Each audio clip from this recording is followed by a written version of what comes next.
Gold trusted gold buyers. మీరు తాకట్టు పెట్టిన బంగారాన్ని విడిపించి ఈ రోజు ఉన్న మార్కెట్ ధరకు కొనబడను. రీల్స్ కి కొన్ని బాగా రీచ్ అవ్వడం అలాగా అది పోస్ట్ కి చూస్తే ప్రతి పోస్ట్ 1 మిలియన్ వెళ్తది. పిక్సే ఇప్పుడు 1 మిలియన్ వెళ్తది. లైక్స్ కూడా 100K లైక్స్ వస్తాయి. అప్పుడు నిజంగా నాకు అర్థమైంది, ఓహో వీళ్ళకి నా ఫోటోలు అంటే ఇంత బాగా నచ్చాయి, ఆ సాంగ్ తగ్గట్టు పెడతా ఉన్నా అన్నట్టు. నేనే ఏ ఫోటో ఏ స్టిల్ పెట్టాలి అభి ప్రొఫైల్కి వెళ్తే ఈ ఫోటో స్టిల్ పెడదాము, నిజం ఈ ఫోటో స్టిల్ పెడదాం వస్తుంది మనం. కానీ ఎప్పుడు పెట్టగా ట్రై చేసాను కానీ అవ్వలా. అవుతుంది అన్న, ఈసారి నేను దింపుతాను స్టిల్ పెట్టి, అలా ఏదో రోజైనా ఒక రోజు చేద్దాం. అలాగే నాకు రాలేదు. లేదు నేను ఉన్నాగా, నేను చేపిస్తాను ఖచ్చితంగా.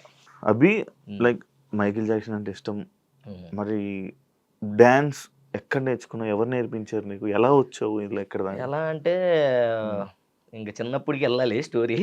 వెళ్ళు, నీ గురించి ఎవరు తెలియదు కాబట్టి చెప్పిన నిజం తెలియదు అన్న. అండ్ ఇంకోటి ఏంటంటే ఇది నాకు చాలా స్పెషల్ అనమాట. నువ్వు ఎన్నో ఇంటర్వ్యూలు చేసి ఉంటావు, నేను ఇప్పటి వరకు ఎప్పుడు కుదరలే అంటే చాలా సార్లు వచ్చాయి, అందరు అడిగారు కానీ ఎప్పుడు చేయలేదు. ఇంకా అన్నతో కుదిరింది, దానికి కూడా రీజన్ ఉంది. ఫస్ట్ అది చెప్పి ఆ తర్వాత నా గురించి చెప్తాను. ఇంతకు ముందు ఏంటంటే యాంకర్ శివ అన్న ఇంటర్వ్యూలు అంటే అసలు నాకు వెళ్ళబుద్ధి కాదు, అమ్మో ఇంటర్వ్యూలు అంటే ఎలా ఉంటాయి బాబు వెళ్ళొద్దని. బట్ ఆఫ్టర్ బిగ్ బాస్ అసలు మా అమ్మ నీకు చాలా మంచి ఫ్యాన్ అనమాట. నీ గురించి నేను తెగ చూసేవాడిని, మీ గురించి కానీ బిందు మాధవి గారి గురించి కానీ అసలు బాగా చూసేవాళ్ళం. సో అప్పటి నుంచి ఆ తర్వాత ఇంకా మనం కలవడం, ఇంకా ఇంటర్వ్యూలు ఓకే ఇంక చేస్తే అన్నతోనే చేద్దాం అని ఇంకా ఇప్పటి నుంచో మనం అనుకొని ఇది నాకు చాలా స్పెషల్ ఇంటర్వ్యూ అనమాట. Thank you so much. Thank you అన్న, నాకు గుర్తుండిపోద్ది. సో నువ్వు అడిగిన క్వశ్చన్కి ఏంటంటే, చిన్నప్పుడు నేను 5th క్లాస్లో మా అన్నయ్య, మేము ముగ్గురు అన్నదమ్ములు, మొత్తం ముగ్గురు అన్నదమ్ముల్లో మా అన్నయ్య ఏంటంటే ఒక పెద్ద ఆయన డాన్స్ వేసేవాడు, వాడికి బాగా డాన్స్ వచ్చు అనమాట. సో వాడి స్కూల్ యానివర్సరీ అప్పుడు యాన్యువల్ డేకి ఒక సాంగ్ డాన్స్ చేస్తున్నాడు. డాన్స్ చేసినప్పుడు ఏమైందంటే, అన్న కొంచెం టెన్షన్ వస్తుంది, పర్లేదు చెప్పు, ఏం కాదు, ఫ్రీగా లెంత్ ఎక్కువ చెప్తున్నాను, అలాగే లేదు హ్యాపీగా చెప్పు. ఇంకా చాలా లెంత్లు ఉన్నాయి, 3 గంటల ఇంటర్వ్యూలు కూడా ఉన్నాయి.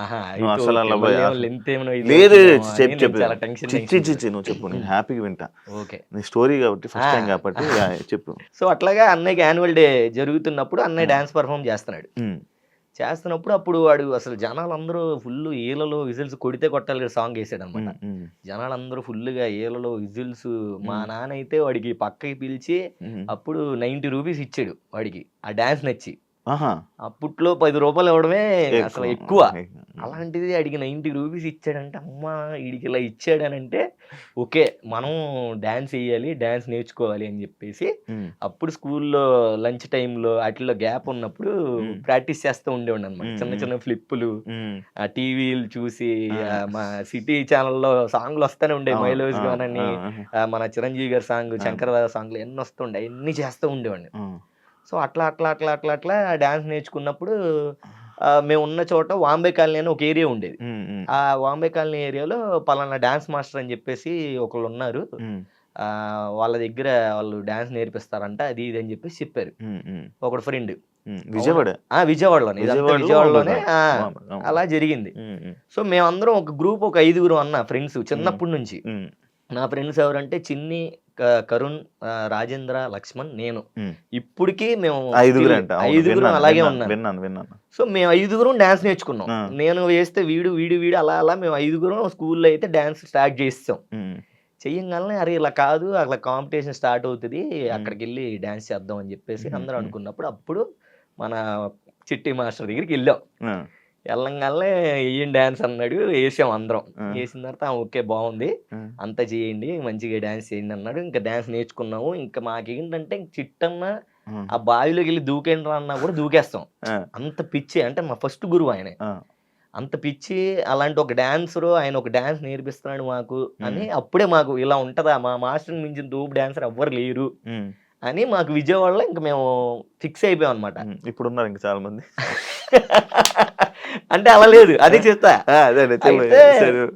తర్వాత మేము వచ్చిన తర్వాత నేర్చుకున్నాము. ఒక కాంపిటీషన్ అక్కడ తుమ్మలపల్లి కళాక్షేత్రంలో అనేది కాంపిటీషన్ జరుగుతూ ఉంటాయి. ఎప్పుడు ఎవరో ఒకళ్ళు ఒక కాంపిటీషన్ పెడతారు, ఫస్ట్ ప్రైజ్, సెకండ్ ప్రైజ్ అని చెప్పేసి. దాంట్లో నేనే అప్పుడే లీడ్ గా ఒక సాంగ్ చేశాను అనమాట. లీడ్ గా సాంగ్ చేశాను, పర్ఫామ్ చేసాం, అంతా బాగానే ఉంది, ఫస్ట్ ప్రైజ్ కొట్టాం, బాగుంది. సో ఇంట్లో మా అమ్మకి ఏంటంటే డ్యాన్స్ అనేది అసలు ఇష్టం ఉండదు. ఇష్టం ఉండేపాటికి ఒకరోజు ఏమైందనంటే ఒక అనకాపల్లి అన్నయ్య దగ్గర షో వచ్చింది. ఈవెంట్స్ అవుతుంటాయి. ఈవెంట్ కాదు, కాంపిటీషన్ అనమాట, డాన్స్ కాంపిటీషన్. ఓకే. కాంపిటీషన్ వచ్చింది. నేను అప్పుడు 7th క్లాసో 6th క్లాసో చదువుతున్నా. అరే ఇలాగ వచ్చిందిరా రావాలరా అని చెప్పేసి చిట్టన్న పిలిచాడు. మేము రాజన్న అంటాం, యాక్చువల్లీ చిట్టన్న కాదు, మాకు ముందు నుంచి రాజన్న అని తెలుసు ఆయన.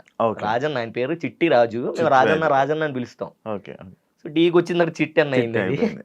సో ఆ రాజన్న అన్న ఓకే అన్న నేను వచ్చేస్తానని చెప్పేసి ఇంట్లో చెప్తుంటే ఇంట్లో పంపించట్లే, చదువుపోతుంది. అమ్మకేమో వద్దు, వాళ్ళు ఏదో చేసేస్తారు, కిడ్నాప్లు చేస్తారు, అది ఇది అని అమ్మకి అలా. సో నేనేంటి ఇంకా లేదు అని చెప్పేసి ఒకరోజు వెళ్ళి పడుకుంటే రాత్రి జంపు ఇంట్లో నుంచి వెళ్ళిపోవా? ఇంట్లో నుంచి వెళ్ళిపోయాను. మా అమ్మ ఏమంటే ఇంకా అమ్మటే చిట్టన్నకి ఫోన్ చేసింది. చిట్టన్న ఫోన్ చేసి నువ్వు నా కొడుకుని తీసుకురాకపోతే అర్జెంట్ నీ మీద పోలీస్ కేసు పెట్టేస్తాను, ఎక్కడున్నా రావాలి. మా అమ్మ ఫుల్ రఫ్ అండ్ టఫ్ అనమాట. ఎక్కడున్నా రావాలి అనగానే మా అన్న చిట్టన్న అడ్రస్ చెప్పాడు. మా అమ్మ వచ్చింది, నాకు రోడ్డు మీద జుట్టు పట్టుకుని లాక్కెళ్ళేది రండు. జుట్టు పట్టుకొని లాక్కెళ్ళి ఏంట్రా ఇది ఇది అని చిట్టన్నను ఫుల్ తిట్టేసి, నా పిల్లలు నువ్వే చేస్తున్నావు, చెడగొట్టేస్తున్నావు, అది కేసు పెట్టేస్తాను అది ఇది అని చెప్పేసి సో అట్లా తీసుకెళ్ళిపోయింది. నేను ఫుల్ ఏడుపు, ఈ మామూలు ఏడుపు కాదు. నాకేంటంటే ఇంట్లో మా అమ్మమ్మ అన్న, మెయిన్ మా అమ్మమ్మ గవర్నమెంట్ ఎంప్లాయ్ ఆవిడ. మా అమ్మమ్మ లేనిదే నేను లేను. నా లైఫ్లో మా అమ్మమ్మే మెయిన్ ఫస్ట్. ఈ అభిగాడు ఈ రోజు నీతో కూర్చొని ఇలా ఇంటర్వ్యూ చేస్తున్నాడు, ఇలా మాస్టర్ అయ్యాడు అని అంటే అమ్మమ్మ, దానికి అమ్మమ్మే కారణం, ఇంకెవ్వరు కాదు. ఫస్ట్ నన్ను నమ్మిన ఆమె ఎవరంటే ఆమె ఒక్కలే, ఆమె ఒక్కతే. సో అంటే నాకు ప్రాణం అనమాట. ఇప్పటికి స్టిల్ ఆవిడంటే నాకు చాలా ఇష్టం. మొన్న డీ స్టేజ్ మీద కూడా లాస్ట్ జానులగిరి సీజన్ చేసినప్పుడు కూడా తెచ్చేంత అమ్మమ్మని. సో అట్లా అమ్మమ్మ ఒక్కటే సపోర్టు. సో ఏది ఉన్నా నన్ను ఏమైనా చేసినా మా అమ్మమ్మకి చెప్పేవాడిని, అమ్మమ్మ ఇలా చేస్తుంది అమ్మ అని. వాళ్ళిద్దరు గొడవలు నేను కామ కూర్చొని చూస్తూ ఉండేవాడిని అనమాట. సో అట్లా నన్ను తీసుకెళ్ళి ఆపేసింది. తర్వాత నిదానంగా ఏంటంటే అమ్మకి హెల్త్ పాడైపోయింది అనమాట. సో అమ్మకి బాగా బ్లడ్ తక్కువైపోయి బాగా బియ్యం తినేది. సో అట్లాగా ఇది అసలు ఎవరికి తెలియదు బేసిక్గా, అందుకే ఇప్పుడే తెలియదు, ఎవరికి తెలియదు. సో అమ్మకి ఏంటంటే హెల్త్ బాగా ఇదైపోయింది. నాకు చిన్నప్పటి నుంచి నేను అమ్మమ్మ ముగ్గురే ఉండేవాళ్ళం. సుందరనగర్ అనే ఏరియాలో కట్ట మీద పాకలు ఉండే, ఆ పాకలు ఉండేవాళ్ళం. నేను అమ్మమ్మ. నాన్న లేడు, చిన్నప్పుడు అమ్మను వదిలేసి వెళ్ళిపోయాడు నాన్న. సో అట్లాగా ఇంకా మేము అట్లా ముగ్గురు అలా ఉండేవాళ్ళం, హ్యాపీగా బాగానే ఉండేవాళ్ళం. నేను చిన్నోడిని, చాలా స్కూల్కి వెళ్తూ ఉండేవాడిని, వచ్చేవాడిని, అమ్మమ్మ వచ్చేది. సో ఏది కావాలన్నా అమ్మమ్మని అడిగేవాడిని, ఆమె కొనిచ్చేది కాదు. డబ్బులు ఆడ నుంచి వస్తే ఎట్టుకు కాస్తే అది ఇది అనేది. ఓ 2 రోజులు అన్నం తినకుండా ఉండేవాడిని. సర్లే ఏదో ఒక అడిగే వీడియో గేమ్ అనమాట, క్యాసెట్ ఉండేది కదా, చిప్పులు అది అడిగేవాడిని. మ్యారీ అయ్యి 300 ఎంతో ఉండేది, కొనిచ్చేది కాదు. ఎందుకు ఇప్పుడు అవన్నీ అవసరం లేదు, నువ్వు చదువుకో అనేది. నేను 2 రోజులు అన్నం తినకపోయేసరికి సర్లే ఎక్కడ అమ్ముతారు అది పద అంటే అప్పుడు మాట్లాడేవాడి దగ్గరికి వచ్చి అలా కొనిచ్చేది. సో అంతే, అమ్మమ్మ అంటే అంత ఇదే అనమాట, అలా ఉండేది. సో అమ్మకి అట్లాగా ఆరోగ్యం మొత్తం ఇదైపోయింది. నాకు ఒక 13 years ఏజ్ వచ్చినప్పుడు అమ్మ చనిపోయింది. అమ్మ చనిపోయినప్పుడు అసలు నాకేం అర్థం కాలేదు, అసలు ఎలా రియాక్ట్ అవ్వాలి ఏంటి, ఎలా ఏంటి అసలు అని ఏం అర్థం కాలే నాకు. అమ్మ లేదు. అమ్మమ్మకేమో 8 మంది పిల్లలన్న అమ్మమ్మకి 8 మంది పిల్లలు, 5 మగళ్ళు, 3 ఆడపిల్లలు అనమాట. సో 3 ఆడపిల్లలు పెద్దాం అనమాట, పెద్దాం కొడుకు నేను. సో అమ్మ, నేను, అమ్మమ్మ. ఒకరోజు బర్త్డే టైంకి ఏమైందనంటే అమ్మ నాన్న కావాలి, నాన్న చూడాలని ఉంది, నాకు నాన్నని చూపించు అది ఇది అని అంటే సర్లే నాన్న అని చెప్పేసి రాజమండ్రి వెళ్ళాం. నాన్న రాజమండ్రిలో ఉంటాడు, టైలర్ ఆయన, చాలా పెద్ద టైలర్ అప్పట్లోనే. సో మైకిల్ జాక్సన్ గారికి కూడా ఇండియా వచ్చినప్పుడు అప్పుడు సూట్ ఏదో కుట్టారంట ఆయన, అంత పెద్ద టైలర్ ఆయన. మా అమ్మ చెప్పేది నాకు అది. సో బాబురావు ఆయన పేరు.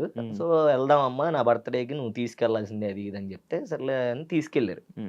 తీసుకెళ్ళగానే అమ్మకి అసలు అడ్రస్ తెలియదు, ఏం తెలియదు, అక్కడ ఏం జరుగుతుంది, ఎవరు ఉన్నారు ఏంటి అని. ఆయన ఎప్పుడో టైలరింగ్ చేసిన షాప్ గుర్తుంది. సో అక్కడికి వెళ్ళి అడిగితే బాబురావు గారు ఉన్నారండి అంటే బయటకు వచ్చి ఆయన లేరండి, ఆయన ఎప్పుడో కాలం చేస్తారు కదా అన్నాడు. అమ్మ అని మా అమ్మ ఫుల్గా ఏడుస్తుంది. నాకేం అర్థం కావట్లా, ఏంటి ఎందుకు ఏడుతుంది, కాలం చేస్తారన్నది నాకు అసలు ఆ టైంలో చిన్నోడిని, 7 years 8 years ఉంటుంది. ఏంట్రా అని తెలియదు అబ్బా అనుకొని సర్లే అని ఇంకా అమ్మ నన్ను ఏదో అది ఇదిగా చెప్పి లేడులే నాన్న అటు వెళ్ళాడు ఇది అని తర్వాత అర్థమైంది ఓకే ఇలా జరిగిందని. ఆహా! సర్లే అనుకున్నాను. తర్వాత నిదానంగా కొంచెం ఇది ఎళ్ళంగాల్నే లైఫ్‌లో చిన్నప్పటి నుంచి చాలా అంతా బానే ఉంది గానీ, కష్టాలన్నా చాలా చాలా స్ట్రగుల్ అయ్యేవాడిని. ఇంట్లో హ్యాపీగా ఉండేవాళ్ళం గాదు. చాలా ఏదో తెలియని ఇది అట్లా ఉండేది. సో, ఉన్నంత కాలం ఏంటంటే అమ్మమ్మతోనే హ్యాపీగా ఉండేవాళ్ళం. అమ్మమ్మకి అమ్మకి గొడవలు జరిగాయి. అట్లా సంథింగ్ అంతా చికాకు అయ్యేది. ఎండ్ ఆఫ్ ది డే అమ్మకి హెల్త్ పాడైపోయింది. నాకు 13 ఇయర్స్ వచ్చినప్పుడు అమ్మ చనిపోయిందనమాట. చనిపోయినప్పుడు అసలేం అర్థం కావట్లేదు. నేనేమి ఏడవలేదు. అలాగే ఉంటాను. అటు ఇటు తిరుగుతూ ఉన్నాను. అట్‌లీస్ట్ నాతో కనీసం మాట్లాడలా. ఆమె ఇప్పుడు నైట్ చనిపోద్దన్న పొద్దున్నుంచి ఆమెకి మాట పడిపోయింది. మాట పడిపోయి నాకు అట్‌లీస్ట్ నాతో మాట్లాడదామన్నా, నేను అమ్మనేమన్నా అడుగుదామన్నా, పోనీ అమ్మ నాకేమన్నా చెప్దాం అనుకున్నా. సో, అది అవ్వలా. అవ్వపోయేసరికి నేను చిన్నపిల్లోడిని అటు ఇటు తిరుగుతానే ఉన్నాను. అంతా బానే ఉంది. ఎండ్ ఆఫ్ ది డే అమ్మ ఇదైపోయింది. ఎక్కడ ఏమనిపియలే గానీ జస్ట్ అమ్మ మళ్ళీ రాదు, ఎళ్ళిపోతుంది అన్నప్పుడు అప్పుడు ఏడ్చానన్నా నేను నా లైఫ్‌లో. ఇప్పటికి గుర్తుంటదది. అసలు నేను లైఫ్‌లో మర్చిపోలేను. అంత బాగా ఏడ్చాను. అమ్మ అమ్మ అని ఏడ్చాను. తీసుకెళ్ళిపోయారు. అంతా జరిగిపోయింది. సో, ఇక్కడ మా పెద్దమ్మ, మా చిన్నమ్మ ఇద్దరు కూర్చొనున్నారు. ఇద్దరు డిస్కషన్ చేసుకుంటున్నారు. ఎవరు పెంచుకుందాం? నిన్ను. ఎవరు పెంచుకుందాం అని. సో, వీళ్ళిద్దరూ నేను పెంచుకుంటా అని జరుగుతుంది. అక్కడ హ్యాపీగానే ఉంది. నువ్వు పెంచుకో అంటే ఇంకా బాధ అయ్యేదేమో గానీ, నేను పెంచుకుంటా అని పెద్దమ్మ అంటుంది. చిన్నమ్మ నేను పెంచుకుంటా అని నేనంటుంది. సో, అబ్బా! ఏంటి ఇలాగా అది ఇది అని చెప్పేసి నేను ఇంకా ఏడుస్తున్నా. ఫుల్‌గా ఏడుస్తున్నాను. ఏంటి నాకు ఇలాంటి పరిస్థితి వచ్చింది. చక్కగా అందరికి అమ్మోళ్ళు ఉన్నారు. నాకు లేరు. నాకు అమ్మ ఎందుకు ఇలా అయ్యింది అని నేను తెగ బాధపడిపోయాను.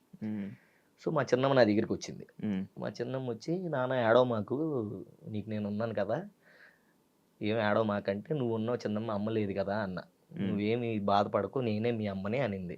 అనంటే, ఆహా అవునా అమ్మ, ఇంకా నువ్వే అమ్మ అన్నట్టు చెప్తారులే అంటే, అలా కాదు నాన్న, నిజంగా నువ్వే నా కొడుకువి, నేనే మీ అమ్మకి ఇచ్చేసాను నిన్ను అనింది. ఆ సిచ్యువేషన్‌లో ఏది నమ్మాలి, అసలు ఎలా నమ్ముతావు? ఏమో నన్ను ఓదార్చడానికి చెప్తుందేమో అనుకుంటున్నా నేను. అమ్మ లేదు అంటే, నిజం నాన్న, నేను నీ మీద ఒట్టేసి చెప్తున్నా, నువ్వే నా కొడుకువి అనింది. నాకు మైండ్ పోయి, ఏం మాట్లాడుతున్నావు అమ్మ, నేను అసలు నమ్మను అన్న. అప్పుడు బర్త్ సర్టిఫికేట్ తెచ్చింది. దాంట్లో నా ఇంటి పేరు వేరు, బండి అని ఉంటది. దాంట్లో ఏంటంటే అమ్మోళ్ళ ఇంటి పేరు ఉంటది, మా చిన్నమ్మోళ్ళ ఇంటి పేరు ఉంటది. యాక్చువల్గా ఇప్పుడు నేనున్నది ఏంటంటే మా అమ్మది, దీంట్లో ఇంటి పేరు వేరు, దాంట్లో ఇంటి పేరు వేరు. అప్పుడు బర్త్ సర్టిఫికేట్ చూపించగల అప్పుడు నాకు పోకిరి లెవెల్ ట్విస్ట్ నాకు ఇది అసలు బయట ఎవరికి తెలియదు బేసిక్ గా. పోకిరి లెవెల్ ట్విస్ట్ ఏంట్రా, ఏం జరుగుతుంది అసలు ఏం అర్థం కావట్లేదు. ఇది నిజమేనా అంటే, నిజం నాన్న, చిన్నప్పుడు అమ్మకి ఇలాగ పిల్లలు లేకపోతే, మా అక్కకి పిల్లలు లేకపోతే, నాకు నిన్ను పెంచుకునే ఇది లేక, మా అక్క బాధ చూడలేక నేను నిన్ను మా అక్కకి ఇచ్చేసాను, నువ్వు నా కొడుకువే నాన్న అనగానే నాకు ఇంకా ఫ్యూజులు అవుట్. ఏం మాట్లాడాలో ఏం చేయాలో అర్థం కాలే. ఇప్పటికి స్టిల్ అమ్మని, ఇప్పుడు సొంత అమ్మ ఉంది, చిన్నమ్మ అని పిలుస్తా. పెద్దమ్మ అవుతుంది నాకు, కానీ ఆమెనే మనస్ఫూర్తిగా అమ్మ అని పిలిచా. అమ్మని పిలవలేదు, కరెక్ట్గా ఉన్నామనేమో అమ్మ అని పిలవట్లేదు. ఇప్పటికి స్టిల్ నేను చిన్నమ్మనే పిలుస్తా. అలా అలవాటు అయిపోయింది. చిన్నమ్మ అని ఇప్పుడు అమ్మ అని పిలిస్తే అది మనస్ఫూర్తిగా రాదు. అమ్మ అని అంటే ఆవిడకే వస్తుంది. అమ్మ అంటాను, మా అంటాను, ఆ పదం అంతా ఆవిడతోనే వెళ్ళిపోయింది. ఇప్పుడున్న ఆవిడ అంటే చిన్నమ్మ అన్నదే నాకు చాలా హార్ట్ఫుల్గా వస్తుంది. మా అంటే ఏదో ఓకే, ఏదో సడన్ గా ఇప్పుడు అమ్మ అన్నట్టు తెలుసు కదా, మీ సొంతమ్మని తెలుసు, కానీ ఏమో రావట్లే. ఇప్పటికి స్టిల్ ఫోన్ లో కూడా చిన్నమ్మనే ఉంటది. అది ఇంకా ఆవిడతో ఫిక్స్ అయిపోయింది. అదే నా చెప్తా చూడు, ఇప్పుడు నువ్వు ఉన్నావు అన్న, మీ మమ్మీ ఉన్నారు, సడన్ గా మీ మమ్మీ వాళ్ళు చెల్లు అక్క, నేనే అమ్మ నాన్న నీకు అని అన్నావు అనుకో, వాళ్ళు అన్నారు అనుకో, నీకు ఎలా అనిపిస్తుంది? పక్కన రాదు అమ్మా అని రాదు, వస్తుంది కానీ అమ్మ అని పిలుస్తాం, బట్ మనస్ఫూర్తిగా రాదు. నాకు చిన్నమ్మ అనేది నాకు చాలా హార్ట్ఫుల్గా వస్తుంది. అంటే చిన్నమ్మ అనేది చాలా ఎక్కువ. ఇప్పుడు ఆవిడే మెయిన్ నాకు, అంటే మా అమ్మే ఆవిడే మెయిన్ అంటే ఇంకా అమ్మే. సో అట్లాగే చిన్నప్పటి నుంచి ఏంటంటే అమ్మ ఉంది కానీ అమ్మ లేదు, నాన్నున్నాడు కానీ నాన్న లేడు, అలా ఎలా ఫీల్ అయ్యేవాడిని. ఆ తర్వాత ఇప్పుడు అంతా ఇది సెట్ అయింది. ఇప్పుడు ఎంత చిన్నమ్మ నాన్న ఉన్నారు, ఇప్పుడు నువ్వు సొంత అమ్మ నాన్న దగ్గరే ఉన్నా. ఓకే, ఇప్పుడు అక్కడికి వచ్చాం. అక్కడికి వచ్చాం. సో ఇది అసలు ఎవ్వరికి తెలియదు. అప్పుడప్పుడు పెడతా ఉంటా, అమ్మ మిస్ యూ అమ్మ అని ఒక స్టోరీ పెడతా. తర్వాత ఇంకో మదర్స్ డేకి మా అమ్మది పెడతా. నువ్వు మా ఇది చెప్పు, చిన్నమ్మది. నీకు ఇంకో డిష్ చెప్తుందా, చెప్పు. అవునా? ఓకే అమ్మ, అట్లా చెప్తా. సో ఇన్ని ఉంటాయి అనమాట. ఎవరికి అర్థం కాదు, ఏంటన్నా మిస్ అమ్మ చనిపోయింది అంటావు, మళ్ళీ అమ్మ ఉంది అంటావు, ఏంటన్నా అని. ఇంక అందరికి ఎక్స్ప్లెయిన్ చేయలేం కదా, ఇది మ్యాటర్. ఇది ఇప్పుడు నీకు తెలిసిపోయింది అందరికి, దీని ద్వారా అందరికి తెలిసిపోయింది. అందరికి యాక్చువల్లీ నీ గురించి మీ ఫ్రెండ్స్ కి ఫోన్ చేశా. ఓకే ఎంజే అభి ఇంటర్వ్యూ ఉంది, అసలు ఏమని తెలిస్తే చెప్పు అంటే, ఏం లేదన్నా అమ్మ నాన్న అన్నయ్యని ఎక్కడ చదివిస్తున్నాడు, అబ్రాడ్ తీసుకుని వెళ్ళి చదివించుకొని మనోడే అన్న చూసుకుంటున్నాడు అన్నాడు. అవునా అన్నాను. దాని తర్వాత నువ్వు ఇంటర్వ్యూకి వచ్చావు, ఇంటర్వ్యూకి రాగానే బియ్యం ఇలా తినేసి మా అమ్మాయికి హెల్త్ బాగా ఇలా చనిపోయింది అన్నావు. మళ్ళీ అక్కడి నుంచి నాన్న దగ్గరికి వెళ్ళి నాన్న చనిపోయారు అన్నాక నాకు భయం లేదు, ఇదేంటి నాన్న అమ్మ ఉన్నారని చెప్తాడు, అన్నయ్య ఉన్నాడని చెప్తాడు, మనవాడేంటి ఇలా చెప్తున్నాడు, నాకు లోపల అర్థం కావట్లేదు నీకు. ఇదేంటి అంటే నాకు మీ వాళ్ళు చెప్తుందంట, నువ్వు వేరే డిఫరెంట్ చెప్తున్నావు. అవును, డిఫరెంట్ చెప్తున్నాను. అదే వాళ్ళకి మారిపోయింది, వాళ్ళకి కూడా తెలుసు తెలియదు, ఇప్పుడు నాకు అర్థమైంది. తెలుసు వాళ్ళకి, కొంతమంది తెలుసు, కొంతమంది తెలియదు. అయితే అందరికి తెలియదు. ఫ్యూజ్లు ఎగిరిపోతున్నాయి అనమాట, టపా టపా టపా టపా లోపల. లాస్ట్ కి అన్ని కూడా ట్విస్ట్ తగిలిపోయింది నాకు. అట్లాగా ఇది ఎవరికి తెలియదు అన్న. బేసిక్ గా ఇప్పుడు ఎవరితో షేర్ చేసుకోలేదు, అందుకే నేను చెప్పా ఇవన్నీ స్పెషల్ ఇంటర్వ్యూ. ఎందుకంటే ఆబ్వియస్లీ చెప్పుకోవాలని కాదు కానీ, బట్ తెలియాలి అందరికి. ఎందుకంటే అర్థం కాదు కదా, ఏంటి ఇలా అంటున్నాడు అలా అంటున్నాడు అని. అలా చిన్నప్పటి నుంచి అలా చాలా కష్టాలన్నీ చూసుకుంటూ వచ్చానన్న మొత్తం. అప్పటి నుంచి ఇంకా అట్లాగా స్కూల్లో ఇంకా 9th వచ్చాను, 8th వచ్చాను. సో 8th వచ్చినప్పటి నుంచి ఇంకా చిట్టి మాస్టర్ మళ్ళీ టచ్లోకి వెళ్ళాము. అరే ఇలాగా హైదరాబాద్లో ఇలా ఇక్కడ కాంపిటీషన్ ఉందిరా, హైదరాబాద్లో చెయ్యాలి అది ఇది అని చెప్పారు. సో మా చిన్నమ్మకి చెప్తే మా చిన్నమ్మ ఓకే వెళ్ళరా అని అప్పటికప్పుడు పంపించింది. వచ్చాము. ఇక్కడికి వచ్చిన తర్వాత ఇక్కడే మన అన్నపూర్ణ స్టూడియో దగ్గర ఏదో పబ్బు, ఆ పబ్బు దగ్గర కాంపిటీషన్. సో మాది చిట్టన్న తోపు మాస్టర్, మేము తోపు డాన్సర్లు, ఇంకా మళ్ళీ కొట్టేది ఎవడో అనుకొని వచ్చాం. అక్కడికి వచ్చి చూస్తే ఒక్కొక్కడు గాల్లో వేస్తున్నాడు డాన్స్. ఇదేంది ఇది అసలు, అరే ఏంట్రా మన పర్ఫార్మెన్స్, వాళ్ళ పర్ఫార్మెన్స్ చూస్తే మా డెల్ అయిపోతున్నాయి, అర్థమవుతుంది కదా. బాబు ఇలా ఉంటదా, బయట ఇలా ఉందా, మనం మందే గొప్ప డాన్స్ అనుకుంటున్నాము, అమ్మ బయట ఇంకా ఇది ఉంది, ఇంకా అదరగొట్టాలి, మనం ఇంకా నేర్చుకోవాలి, చిట్టన్నకి ఇంకా పేరు తేవాలి, అది ఇది అని చెప్పేసి ఇంకప్పుడు మేము రిలీజ్ అయ్యి ఒక క్లాస్కి వెళ్ళినప్పుడు డి ఆడిషన్ జరుగుతున్నాయి అని వచ్చింది. జూనియర్స్ డి జూనియర్స్ అని తెలియదు, డి ఆడిషన్ జూనియర్స్ ఆడిషన్ జరుగుతున్నాయి అని వచ్చింది. చిట్టన్న అన్నాడు, అరే మన అందరం వెళ్ళి పర్ఫామ్ చేద్దాము, అయితే అయ్యాం లేకపోతే లేదు, ఇప్పుడు ఎలా కంపోజ్ చేసింది ఉంది కదా ఇది అక్కడే చేద్దాం అని చెప్పేసి అని అన్నాడు. సరే అన్న ఓకే అనుకొని అందరం అక్కడికి వెళ్ళాము. అన్నపూర్ణ స్టూడియో వెళ్ళాము. సుచిన్ మాస్టర్ అప్పుడు D6 వినరా, ఆయన రాగానే ఆయనతో ఫోటోలు దిగేసాము. అసలు ఎవరు కనపడితే వాళ్ళతో ఫోటోలు దిగేస్తున్నాం. దిగేగానే ఇంకప్పుడు అక్కడ సాయితేజ మాస్టర్, సాయితేజ అన్న కనపడ్డాడు, చిట్టన్న సాయితేజ అన్న ఫ్రెండ్స్. సో అప్పుడు మా టీము మేము అప్పుడు సంజు సార్ ఉండేవాళ్ళు డైరెక్షన్. సార్ ఇలా ఒక్క అవకాశం ఉంది సార్ అంటే, లేదమ్మా ఓన్లీ సోలోసే, జూనియర్స్ సోలోసే చేయాలి, గ్రూప్ కాదంటే, లేదు సార్ గ్రూప్ జస్ట్ చూడండి, మీరు సెలెక్ట్ చేయొద్దు చూడండి అని అంటే గ్రూప్ చేసాం. సూపర్గా వచ్చింది సాంగ్. అప్పుడు దాన్ని చూసి చిట్టన్న అదే సాయితేజని చూసి, అరే మనం ఇద్దరం ఇలా కలిసి చేద్దాం, నాకు ఛాన్స్ వచ్చింది, మనం ఇలా కలిసి చేద్దాం రా అంటే ఓకే అని అట్లా డీలోకి ఎంటర్ అయ్యాం.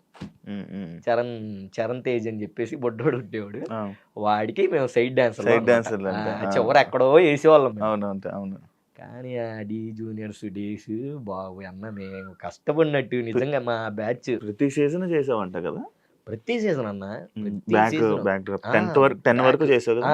9th అదే చెప్తా, 9th వరకు చేసుకుంటూ వెళ్ళా డి. అప్పుడు ఏంటంటే డి వెళ్తే 1 month చేయాలి ప్రాక్టీస్. 1 month ఉండేది, ఒక్క పూటే తినేవాళ్ళం, అన్నం ఉండేది కాదు సరిగ్గా, అసలు ఇంకా నిద్రలు ఉండేవి కావు, డాన్సే. ఇంట్లో ఫోన్ చేసి ఏమైనా తిన్నామంటే ఇప్పుడే బిర్యానీ ఇప్పించారు తిన్నాము అని చెప్పేవాళ్ళం. కానీ తినేవాళ్ళు కాదు, మీరు తినేవాళ్ళం కాదు.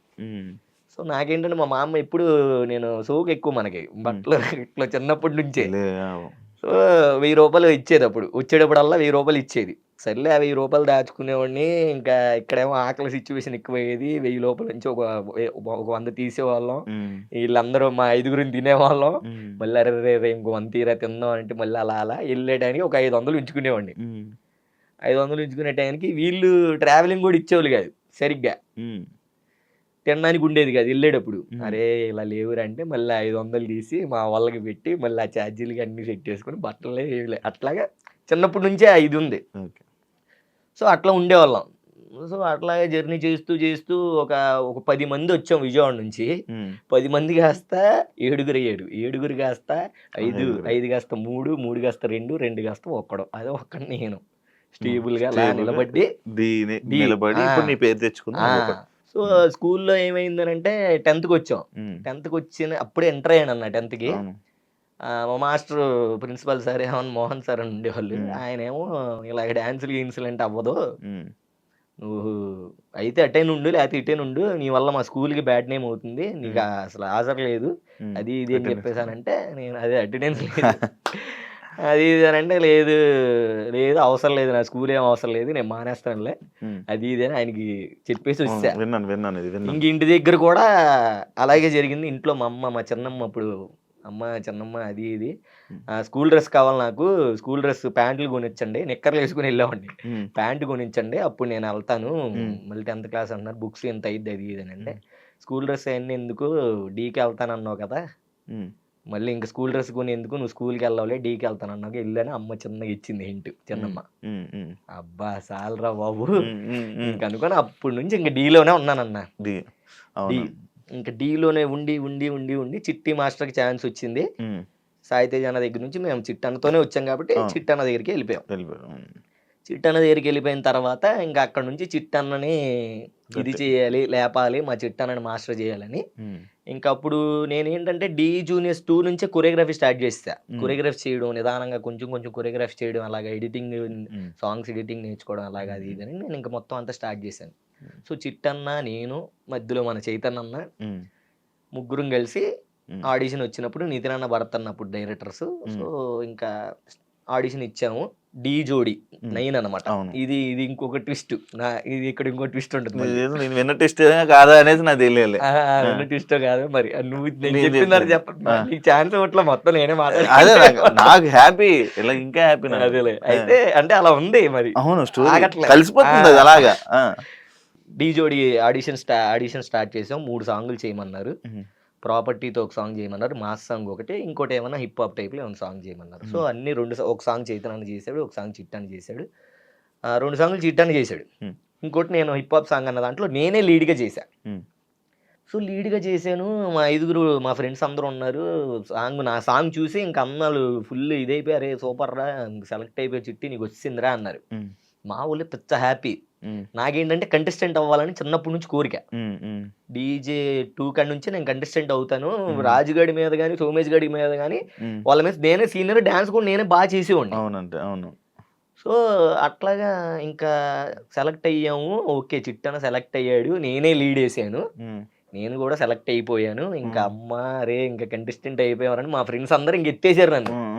కంటెస్టెంట్ అయిపోయావు అన్న మాస్టర్ అయిపోయి నువ్వు కంటెస్టెంట్. అరే ఇప్పుడు ఎమ్మటే విజయవాడ వచ్చేయాలి అలా అన్న మాకు. మేము విజయవాడ వెళ్తాం నువ్వు దగ్గరుండి అన్న దగ్గరుండి మంచిగా ఫ్లిప్స్ అవన్నీ నేర్చుకుంటూ ప్రాక్టీస్ చేస్తూ ఉండి అన్నారు. ఓకేరా ఈ టైంలో ఎందుకు వెళ్తాను ఇంటికి. ఇది కూడా ఏంటంటే షూటింగ్ అయిపోగానే ఇంటికి వెళ్ళిపోవాలని ఉండేది. అంటే ప్రశాంతంగా ఎప్పుడు అయిపోద్దారు బాబు వెళ్ళిపోవాలి ఇంటికి అని. సో ఇప్పుడే అలాగే వెళ్ళాం రా బాబు. ఇప్పుడు నేనే కదా చేసేది మనమే చేసేది. ఎలా వెళ్తాం అలా వెళ్ళంలే అని చెప్పేసి ఇంక అట్లా ఉన్నా. సరే అందరు వీళ్ళు బ్యాగులు తెలిచుకొని వెళ్ళిపోతున్నారు. చిట్టన్న అరే అభి నువ్వు ఉండరా అన్నాడు. ఉండరా ఏంటన్నాను ఆబ్వియస్లీ ఉంటాను కదా అని నేను మనసులో. మనమే కదా కంటెస్టెంట్ నేర్చుకుంటా అయ్యో భలే ఉంటానన్నా అని అన్నాను. అరే అన్న వీళ్ళు అన్న మేము వెళ్ళిపోతాం. అరే కానీ ఇంకా నేర్చుకో అమ్మాయి వస్తుంది జోడి అది ఎలాగ ఉంటుందో ఏమో బాబు అని నేను టెన్షన్ అవుతున్నాను. అయిన తర్వాత అరే అభి నువ్వు ఉండు. అరే మీరు జాగ్రత్తగా వెళ్ళండి. నాగపూర్లో ఒకడు ఉన్నాడంట పీయూష్ అని. వాడు బాగున్నాడు రా వాడు బాగా చేస్తాడంట. మన ఇద్దరం వెళ్ళండి చూసొద్దాం అన్నాడు. దేనికన్నా అంటే మన కంటెస్టెంట్కి రా అని అన్నాడు. అనగానే ఇంకా నాకు ఒక్కసారి హార్ట్ బ్రేక్ అయిపోయింది. బేసిక్గా నేనే కదా సెలెక్ట్ అయ్యింది. అన్న పర్ఫామ్ చేశాడు. నేను పర్ఫామ్ చేశాను. అన్న కంపోజ్ చేశాను నేను పర్ఫామ్ చేశాను. అన్నోళ్ళు ఓకే అన్నారు. నేను సెలెక్ట్ అయ్యాను కదా అన్న ఇప్పుడు అన్న కోసమే నేను ఉంటే అన్న ఏంటి నాగపూర్ వెళ్దాం అన్నాడు, వేరే వాడిని ఎవరినో వెతుకుతాం అన్నాడు అని ఇంకా నేను బ్రేక్ అయిపోయి బాగా అసలు హార్ట్ అంతా ఇంక ఏదోలాగే ఇంకా బ్రేకప్ అయిపోతే ఎంత బాధ అయిందో అంత బాధ అయిపోయాను నేను. మా ఊళ్ళో అందరు ఫేసులు మారిపోయినాయి, అయ్యో ఇదేంట్రా పాపం రా అది ఇది అని. అన్న లేదన్నా నేను వెళ్తానన్నా, నాకు లేదు ఇంటి దగ్గర పని ఉందన్నా, మా అమ్మ పిలుస్తుందా సంథింగ్ ఏదో చెప్పేసి వెళ్ళిపోయావు. ఏడ్చుకుంటూ ఇంకా మామూలు బాధ కాదన్నా, బీభత్సమైన బాధపడ్డాను. ఇంకా ఇలా అయిపోయింది. పాపం చిట్టన్న తెలియదు, నేను ఇలా అనుకున్నాను చిట్టన్న తెలియదు.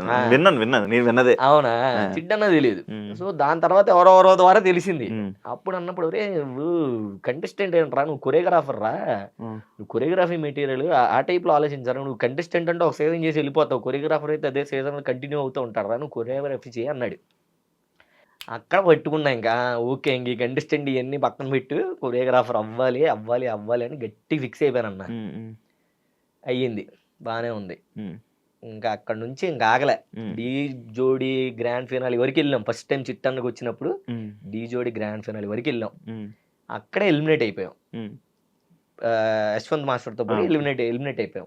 అప్పుడు నేను తెలుసుకున్నా ఓకే ఎక్కడ ఏం కావాలి, గ్రాండ్ ఫైనల్కి వచ్చినప్పుడు సాంగ్లు ఎలా చేయాలి ఏంటి అని. నెక్స్ట్ ఇంక D10 వచ్చింది, అదవా రాజుగాడు ఒకడు ఎంటర్ అయ్యాడు. ఇంకా ఆయన తీసుకున్నారు.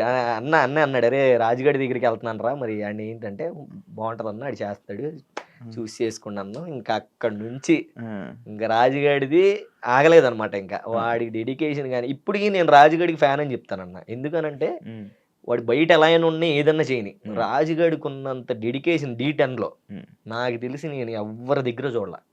వాడికి డెడికేషన్ బాబోయ్, నరాలు తెగిపోయాయి, మెల్ట్ ఎక్కిపోయి, వాడు ఫిజియోథెరపీ చేయించుకుని వచ్చి ప్రాక్టీస్ చేసేవాడు. ప్రాక్టీస్ డీ టైంలో అప్పట్లో చాలా కష్టపడ్డాడు, బీభత్సమైన డెడికేషన్ చేసేవాడు. నాకు దగ్గరుండి పర్సనల్గా తెలుసు, నేను అప్పుడు కంపోజ్ చేసేవాడిని సాంగ్లన్నీ. కొన్ని సాంగ్లు చిట్టని చేసేవాడు, కొన్ని సాంగ్లు నేను చేసేవాడిని. సో అట్లా ఇంకా గ్రాండ్ ఫినాలే వచ్చింది. యశ్వంత్ మాస్టర్ని కొట్టాలి, ఆబ్వియస్లీ ఆయనే వస్తాడు అటు సైడ్, అతన్నే కొట్టాలి, కొడితే మనోని కొట్టాలి. ఇంకని గట్టిగా ఇంకా నేను 1 month ముందే మా వాళ్ళందరికీ చెప్పేసి, అరే నేను వెళ్ళిపోతున్నాను మీరు ప్రాక్టీస్ టైంకి రండి అని ముందే వచ్చేసి సాంగ్లు ఎలా కావాలని ఎడిటింగ్లు అన్నీ మొత్తం అంతా రెడీ చేసాం. చిట్టన్న మేము అనుకొని మొత్తం రెడీ చేసి పెట్టేసాం. ఇంకా కొట్టు మొత్తం ఇంకా ఆగలేదనమాట. ఇంకా బ్లైండ్గా ఫిక్స్ అయిపోయాం, ఇంకా కొడితే ఇంకా కొట్టాల్సిందే, ఈసారి రాజుగారి టైటిల్ కొట్టాలి అనుకున్నాం.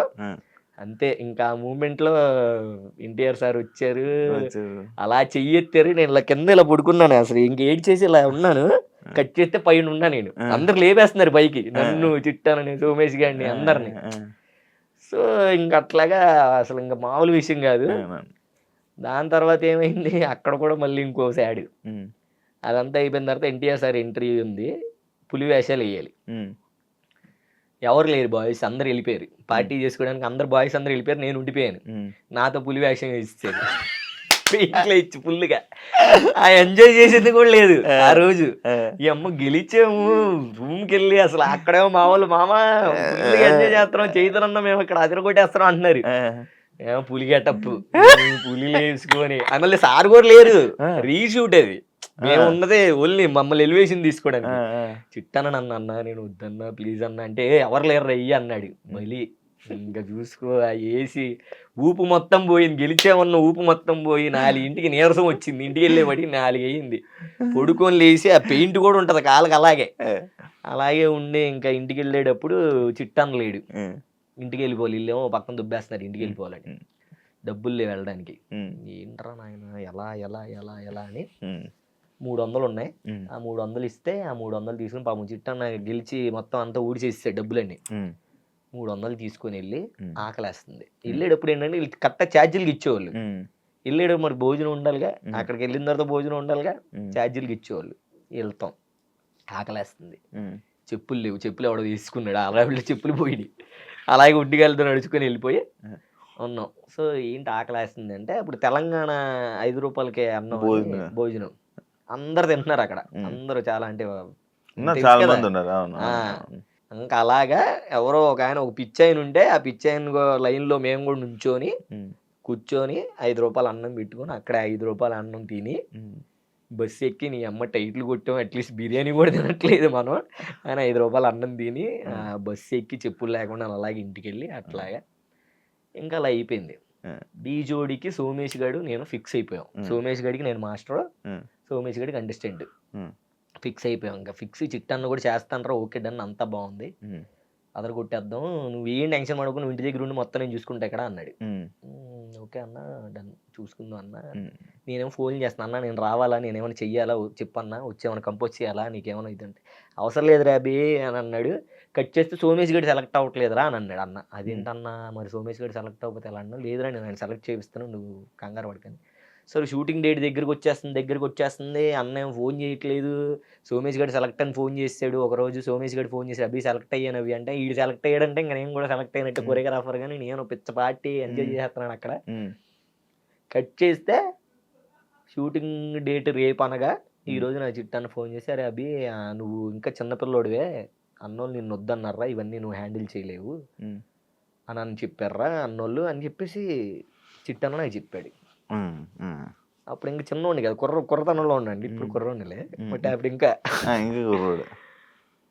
నాకు బ్రేక్ అయిపోయింది, మళ్ళీ బ్రేక్ అయిపోయింది. ఇంకా చిట్టన్న మీద చాలా కోపం వచ్చింది నాకు. ఏంటి అంటే వాళ్ళు చెప్పపోయినా చిట్టన్నే చెప్పాడు, ఇది వీళ్ళు చిట్టనే చెప్పుంటాడు అని ఇంకా నేను బ్లైండ్గా ఫిక్స్ అయిపోయా. ఓకే ఇంకా ఇలాగా ఈయన ఇలా చేస్తున్నాడా. శేఖర్ మాస్టర్ దగ్గరికి వెళ్ళామంట. అది లేదు లేదు, మీ ఇద్దరికి ఏదో ఇష్యూ వస్తే నువ్వు శేఖర్ మాస్టర్ దగ్గర అసిస్టెంట్ గా వెళ్ళావని అన్నారు. చిచి శేఖర్ మాస్టర్ అసిస్టెంట్ చేయలేదా? చిచి లేదు, ఆఫర్ తప్ప అది ఫేక్. అయితే ఏదో వేరే మాస్టర్ దగ్గరికి వెళ్ళావా? లేదన్నా, ఎవరి దగ్గరికి వెళ్ళలేదు. ఓకే, అదే చెప్తానా. సో నేను ఇంకా డాన్సే వద్దు, ఇంకా నాకు ఈ డాన్స్ వద్దు, అది విన్నా, మానేస్తాం డాన్స్ మొత్తం మానేస్తా అని చెప్పి ఇంకా ఫుల్ గా నేను తినడం లావైపోయాను బాగా. అప్పుడు ఇంకా చైతన్య మాస్టర్ కూడా ఛాన్స్ వచ్చింది ఆ సీజన్. చైతన్య మాస్టర్ ఛాన్స్ వస్తే ఆయన దగ్గర అసిస్టెంట్లు ఎవరు లేదు. అరే ఇంకెన్ని రోజులు ఇంకా అలా ఖాళీగా ఉండి ఇంకా అలా తింటూ అలా అయితే అవ్వదు, నువ్వు అంత బాధపడాల్సిన అవసరం లేదు, నువ్వు మన దగ్గర రా, నా దగ్గరికి వచ్చి చేసుకో అని అన్నాడు. లేదన్నా అసలు నేను డిఏ చేయను, ఇంకా అది ఇదంటే, లేదురా నువ్వు కొరియోగ్రాఫర్ అవుతావు, నీకు టైం ఉంది, నువ్వు ఖచ్చితంగా అవుతావు అంటే, దీని గ్యాప్లో నేను ఏజ్లో చిన్నోడిని అని అన్నారు, నాకు ఇవ్వనని అన్నారు. నాకన్నా కన్నగడి చాలా చిన్నోడు, 16 సంవత్సరాలకి ఆడు కొరియోగ్రఫీ ఛాన్స్ ఇచ్చారు. అప్పుడు D10 టైంలో తేజు నన్ను వచ్చి అడిగింది, నువ్వు నాకు కొరియోగ్రఫీ చేస్తానని చెప్పు, నేను డైరెక్టర్లతో మాట్లాడతాను. లేదు నేను రాజుగడి విన్ అవ్వాలి, నేను రాజుగడి కోసం ఉన్నాను, చిట్టన్న కోసం ఉన్నాను, నాకు ఛాన్స్ వస్తానని వెళ్ళలేదన్న అక్కడ. సో అప్పుడు తేజుని కన్నగడికి ఇచ్చారు. సో కన్నగడి అయ్యాడు, రేవంత్, నా చిన్నోళ్ళందరూ కొరియోగ్రాఫర్లు కంటెస్టెంట్లు అయిపోయారు అన్న. నేను బాగా హట్ అయిపోయాను, చాలా ఇదిలోకి వెళ్ళిపోయాను, డిప్రెషన్లోకి వెళ్ళిపోతే అప్పుడు చైతన్య మన దగ్గరికి వచ్చి రారా చేసుకో అది ఇది అని అంటే, సర్లే ఇంకా పేమెంట్ ఇస్తానరా నీకు అది ఇది అంటే, ఇంకా అప్పుడు వచ్చా. ఇంకొచ్చి ఇంకా అలా డీ జోడీ చేస్తూ అసిస్టెంట్గా చేస్తూ, దాని తర్వాత D12 వచ్చింది. D12 తర్వాత రాజుగడిది వచ్చింది. రాజుగడి తెలుసు కదా, D10లో మొత్తం సాంగ్లు ఆల్మోస్ట్ మనం చేసింది ఉన్నాయి కాబట్టి, నాకు అభిగడి అయితే చేస్తాను, లేకపోతే నేను చేయను అని అన్నాడు రాజుగడు. ఇంకా ఓకే సర్లేరా అని చెప్పేసి అప్పుడు కొరియోగ్రాఫర్ అయ్యాను డీకి. ఈ మధ్యలో చాలా అంటే చాలా స్ట్రగుల్స్ ఉన్నాయి కానీ, బట్ నీకు మెయిన్ చెప్పాను. సో అట్లా ఇంకా మధ్యలో రాజుగడితో పాటు వచ్చి ఇంకా రాజుతో మనకంటూ ఒక దేవుడి దైవల్లో పేరు క్రియేట్ చేసుకొని ఇంకా అట్లా జర్నీ సాగి. అదే నేను విన్నది ఏంటంటే, లైక్ నువ్వు నిజమే అంటే బ్రేక్ డాన్స్ వదిలేద్దాం అనుకున్నావంట. ఇంక మొత్తం అంతా నాకు ఒక 5, 6, 7 క్వశ్చన్లు మొత్తం కవర్ చేస్తావు నువ్వు. గ్యాప్ లో చిట్టి మాస్టర్ గొడవ కవర్ చేస్తా, మొత్తం ఎక్కడ ఇంటి దగ్గర నుంచి స్టార్ట్ చేస్తావు. ఇప్పుడు అమ్మ అందరు హ్యాపీయా? అందరూ హ్యాపీ అన్న. ఏమంటారు ఇప్పుడు చూసి